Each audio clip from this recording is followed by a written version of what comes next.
Hello everyone, welcome to Civil Mania. देखिए, अगर किसी ने मेरा चैनल को सब्सक्राइब नहीं किया है, please you are requested to subscribe the channel. And अगर आप लोगों को पसंद आए videos, please like the videos as well. ठीक है, तो चलिए आज शुरू कर लेते हैं।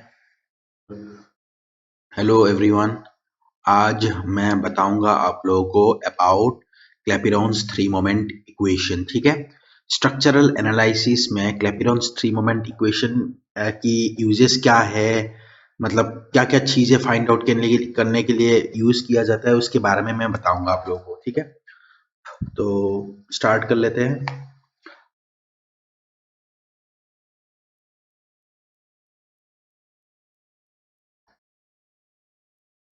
ठीक है, तो पहले मैं subject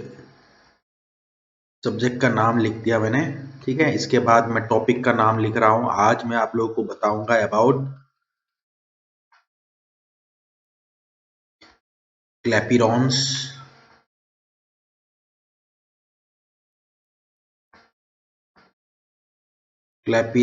three moment equation.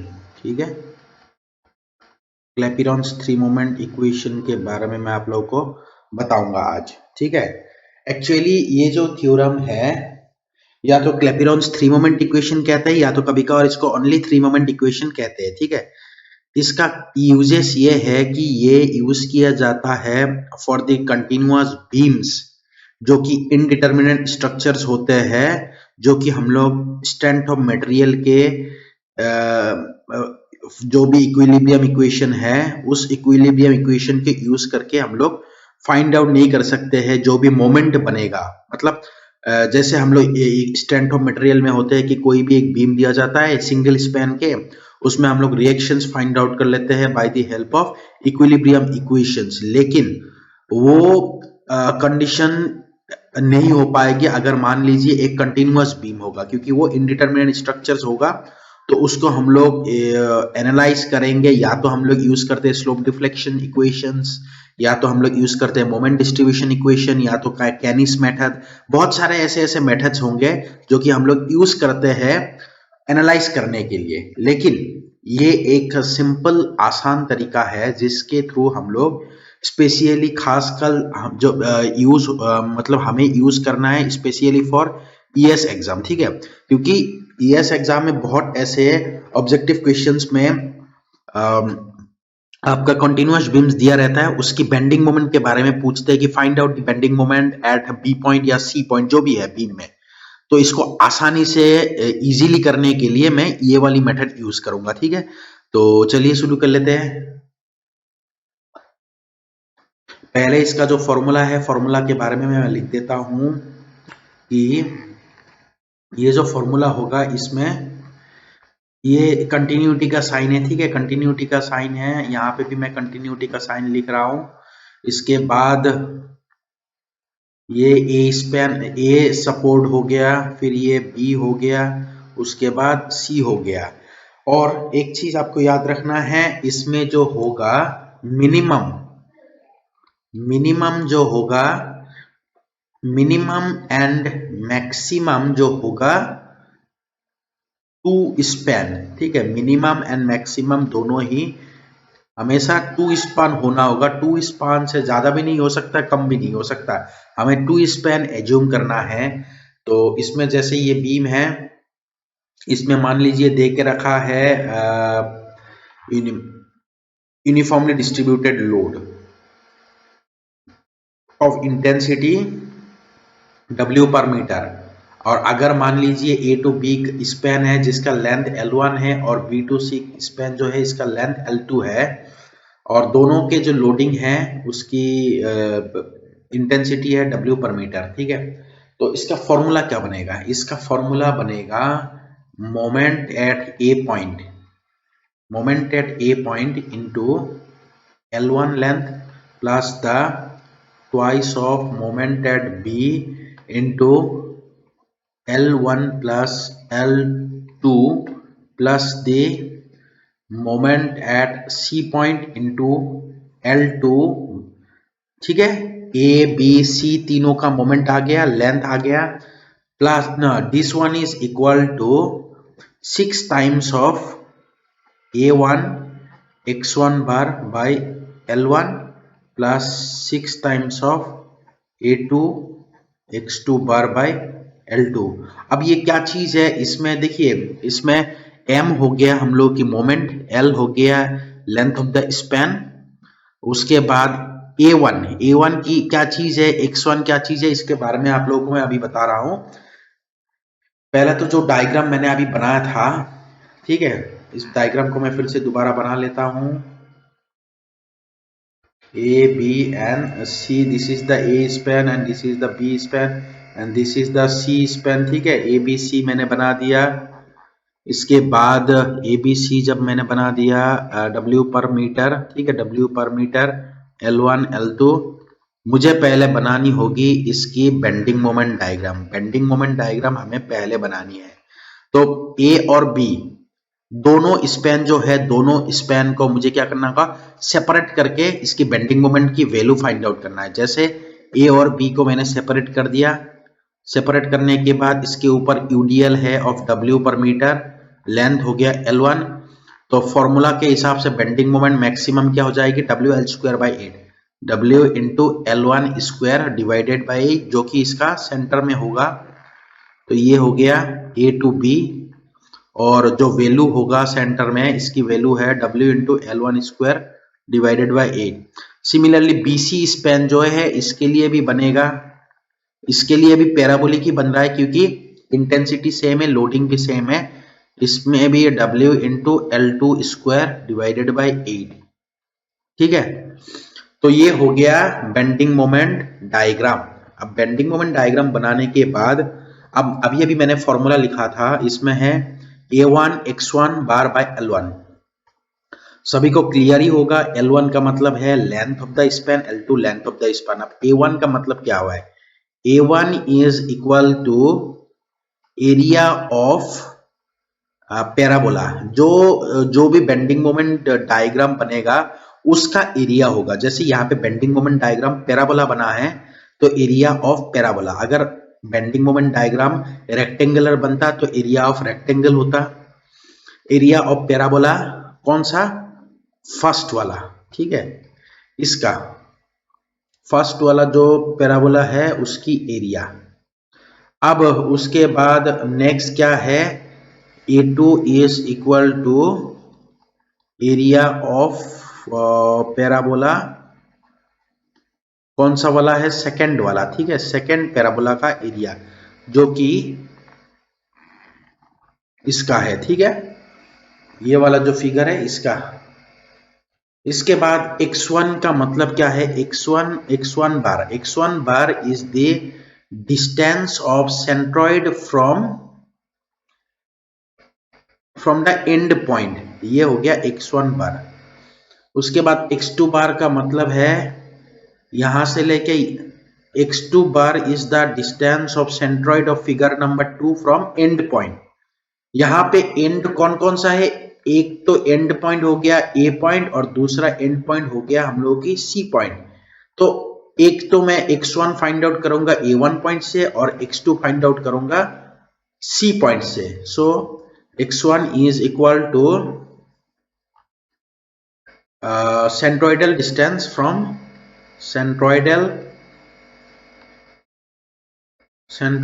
distance from x1 is the centroidal distance from A point, and x2 bar is the centroidal distance from x2 is centroidal distance from C point, ठीक है। ये फर्स्ट फिगर के लिए, this is for first parabola and this is for second parabola, ठीक है। और बाकी तो आपको फॉर्मूला जो अभी मैंने बताया था आपको पता ही होगा, ma moment, ma is the moment at A point, mb is the moment at B point and mc is the moment at C point. Length of the span, area 1 बता दिया, x1 बार बता दिया और बाकी सारे हैं। तो ये हो गया हम लोगों का तो फाइनल फॉर्मूला जो कि आपको याद रखना है किसी भी तरह, this is the formula for Clapeyron's three moment equation, ठीक है। इसके बाद नेक्स्ट एक मैं न्यूमेरिकल ले लेता हूं ताकि न्यूमेरिकल में क्लियर हो जाए कि किस तरीके से हमें करना है, ठीक है। तो एक न्यूमेरिकल कर लेता हूं, चलिए। पहला न्यूमेरिकल है हम लोगों की क्वेश्चन नंबर 1।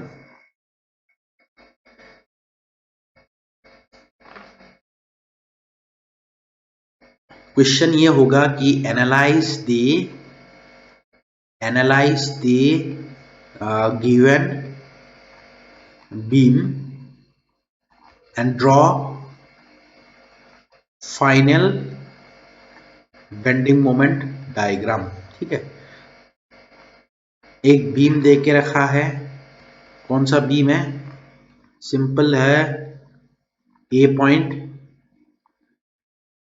बी पॉइंट और एक सी पॉइंट, ठीक है। ये बीम दे के रखा है, इसमें जो लोडिंग है यहाँ पे हो गया 20 किलो न्यूटन पर मीटर दे के रखा है, और यहाँ पे दे के रखा है 30 किलो न्यूटन पर मीटर। 20 और 30 दे के रखा है, ये हो गया 6 मीटर, और ये भी दे के रखा है 6 मीटर। अब आपको एक चीज ध्यान रखना है, this is a one type of continuous beam. ये जो बीम बना के रखा है, this is a continuous beam, ठीक है। ये एक कंटिन्यूअस बीम है। कंटिन्यूअस बीम वही बीम है जिसमें नंबर ऑफ स्पैन जो है एक से ज्यादा है, ठीक है। तो अब क्या करना है, इसमें हमें सीधा फॉर्मूला लगानी है क्लैपिरॉन्स थ्री मोमेंट इक्वेशन की फॉर्मूला, जो कि moment at A into L1 ये हो गया, plus two times of moment at B into L1 plus L2 plus moment at C into L2 which is equal to 6 times of A1 x1 bar by L1 plus 6 times of A2 x2 bar by L2। इसका मैं bending moment diagram बनाऊंगा अब, ठीक है। दोनों की bending moment diagram बनाऊंगा। ये हो गया bending moment for A B और ये होगी bending moment for B C. अब वैल्यू क्या होगी दोनों की वैल्यू है, एक का वैल्यू आ रहा है WL²/8, मतलब 20 इंटू 6²/8। अगर 20 इंटू 6²/8 करता हूं तो वैल्यू आएगा, इसमें वैल्यू आ रहा है 90, ठीक है, 90 आ रहा है। और जो दूसरा है उसमें 30 इंटू W इंटू लेंथ स्क्वायर/8 करता हूं तो इसमें वैल्यू आ रहा है हम लोग की 135, ठीक है। एक में 90 आ रहा है, एक में 135 आ रहा है वैल्यू। अब ये देखना है कि मोमेंट एट ए और मोमेंट एट, देखिए ये जो बीम है सभी में जो सपोर्ट्स है फिक्स सपोर्ट नहीं है। कौन सा सपोर्ट है, या तो इसमें रोलर है या तो हिंज है, मतलब सिंपल सपोर्ट है। तो सिंपली सपोर्टेड में जो भी सपोर्ट लगा कर रखा है या तो हिंज होगा या तो रोलर होगा, क्योंकि एक सिंगल रिएक्शन वर्टिकल रिएक्शन देख रखा है। फिक्स मतलब फाइनली ये है कि फिक्स सपोर्ट नहीं है। अगर फिक्स सपोर्ट नहीं होगा तो मोमेंट की वैल्यू क्या होगा, moment will be equal to 0। So moment at A point is equal to moment at C point is equal to 0। ये वाली पॉइंट और ये वाला पॉइंट दोनों में ही मोमेंट का वैल्यू 0 होगा। लेकिन जो बी पॉइंट बनेगा, ये जो बी पॉइंट है, इस बी पॉइंट में मोमेंट का वैल्यू इसमें भी 0 बनेगा, लेकिन इसमें वैल्यू कैसे आएगा, एग्जाम्पल तरीके से बोला, अगर एक +35 आ रहा है तो दूसरा वैल्यू आएगा -35। मतलब एग्जाम्पल तरीके से बोला, अगर बी पॉइंट में एक वैल्यू प्लस आएगा एक वैल्यू माइनस आएगा तो दोनों मिला के ही वैल्यू जो होगा वो 0 होगा। लेकिन यहाँ पे डायरेक्ट 0 होगा और यहाँ पे डायरेक्ट 0 होगा। यहाँ पे दो वैल्यू आएगा, एक तो इधर की तरफ और एक इधर की तरफ, एक प्लस आएगा एक माइनस आएगा, दोनों वैल्यू मिला के 0 होगा। लेकिन यहाँ पे हमें बी पॉइंट में वैल्यू 0 एज्यूम नहीं करना है, सिर्फ ए और मतलब क्योंकि सेंटर पॉइंट में दो वैल्यू आएगा तो 0 नहीं होगा। बाकी यहाँ पे ए की तरफ का वैल्यू आएगा, यहाँ से A to B और सी टू बी, तो यहाँ ए पॉइंट और सी पॉइंट में मोमेंट की वैल्यू 0 है, बाकी बी पॉइंट में मोमेंट की वैल्यू 0 नहीं है। अब मैं क्या करूंगा, जो मोमेंट एट ए है इस फॉर्मूला में 0 कर दूंगा और साथ में मोमेंट एट सी जो है मैं इसको भी 0 कर दूंगा। तो फाइनली मेरे पास बच गया 6 + 6 12, 12 into 2 24। So 24 times of moment at B, which is equal to 6 times of area 1। अब एरिया 1 जो है, अब जो एरिया है, एरिया ऑफ द क्या है, A1 का मतलब है एरिया ऑफ द पैराबोला। अब ये जो पैराबोला है इसका एरिया क्या होगा मैं निकाल लेता हूं पहले। Area of the parabola, area जो A1 का मतलब है एरिया, जो कि फॉर्मूला क्या है 2/3 into base, 2/3 into base. Base की हाइट क्या है 2/3 इंटू बेस, ये हो गया 3 मीटर और ये भी हो गया 3 मीटर। सो पहले मुझे ये वाला पैराबोला की फॉर्मूला में लगा रहा हूँ, हाफ पैराबोला की, क्योंकि इसका फॉर्मूला डायरेक्ट पता है हमें, 2/3 इंटू बेस इंटू हाइट होते हैं। सो 2/3 इंटू बेस इंटू हाइट 90, तो यहाँ से वैल्यू आ गया 180। लेकिन अब मैं 2 से मल्टीप्लाई करूंगा क्योंकि दो यहाँ पे दो वैल्यू है, एक तो ये और एक ये दोनों है, तो into 2, so which is equal to 360 आ गया। ठीक है, 360 आ गया वैल्यू। और A1 और A2 का वैल्यू क्या होगा, सिमिलरली 2/3 इंटू बेस, बेस इसमें भी 3 मीटर और 3 मीटर है, 135 है सिर्फ वैल्यू।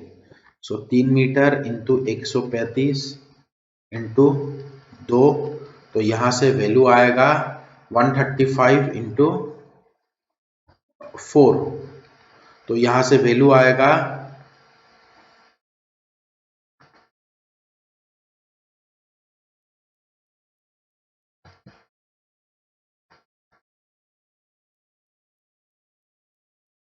ठीक है, ये हो गया इतना मीटर स्क्वायर, ये भी इतना मीटर स्क्वायर। और x1 की वैल्यू क्या होगा, x1 बार का मतलब है सेंट्रोइड की वैल्यू, यहां से लेके यहां तक वैल्यू क्या है 3 मीटर और यहां से लेके यहां तक वैल्यू है 3 मीटर। सो x1 और x2, x1 तो 3 मीटर हो गया और x2 बार भी 3 मीटर हो गया। तो फाइनली जो है मैं वैल्यू को सब्सटीट्यूट करता हूं, 6 times of A1 into x1 3 meter bar by L1 6 meter plus the 6 times of A2 into x2 bar by L2। ठीक है, सब्सटीट्यूट कर दिया तो यहां से मेरे पास वैल्यू आएगा दोनों मिला के जो है मेरे पास वैल्यू आ रहा है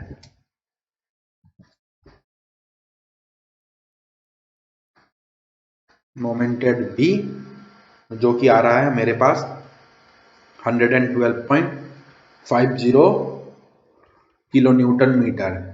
तो फाइनली जो आंसर है मेरे पास मोमेंट एट बी पॉइंट का वैल्यू आ चुका है, जो कि 112.50 वैल्यू आ गया है। ठीक है, तो फाइनली हम लोग का न्यूमेरिकल खत्म हो चुका है, एरिया निकालनी है और सेंट्रोइड की वैल्यू निकालनी है, और तो सीधा फॉर्मूला से डायरेक्ट मोमेंट की वैल्यू आ जाएगा।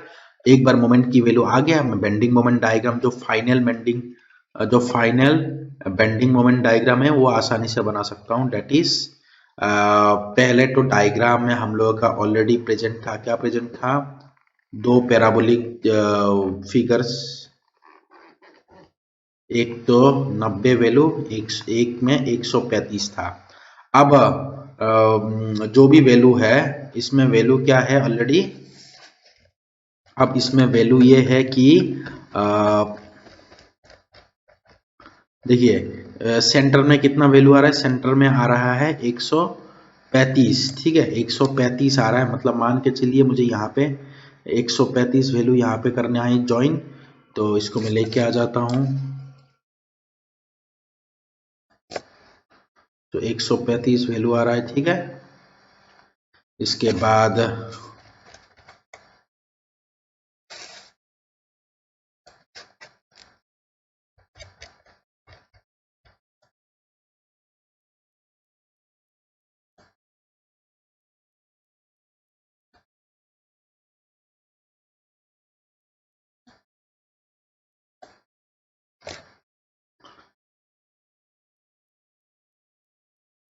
ठीक है। सो ये जो भी वैल्यू है इसमें आ रहा है हम लोग की मोमेंट की वैल्यू, अभी अभी मैंने बताया था आप लोगों को कितना वैल्यू आ रहा है 112.5, 112.5। सो ये हो गया हम लोग की final bending moment diagram.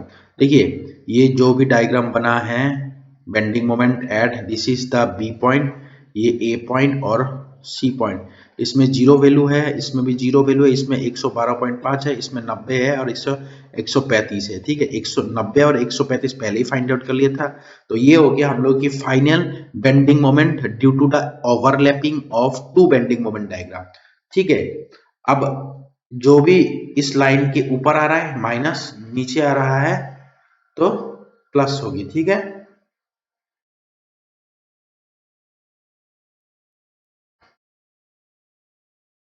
Sorry, ऊपर जा रहा है प्लस है, नीचे जा रहा है माइनस है, प्लस। ठीक है, ऊपर तो ऊपर जो जा रहा है प्लस है, इसके नीचे जो आ रहा है माइनस है और ऊपर प्लस है। ठीक है, तो प्लस का मतलब है, प्लस का मतलब है हम लोगों की सैगिंग और माइनस का मतलब है हॉगिंग। सो ये हो गया हम लोगों की फाइनल बेंडिंग मोमेंट। देखिए कितना आसानी से हम लोगों ने फाइनल बेंडिंग मोमेंट बना लिया by the help of Clapeyron's three moment equation. तो इस तरीके से हमें यूज करना है क्लैपेरॉन्स थ्री मोमेंट इक्वेशन। बाकी इसका न्यूमेरिकल्स भी मैं आप लोगों को कुछ बताऊंगा नेक्स्ट क्लासेस में कि किस तरीके से इसकी न्यूमेरिकल्स को करना है, क्योंकि अगर इसमें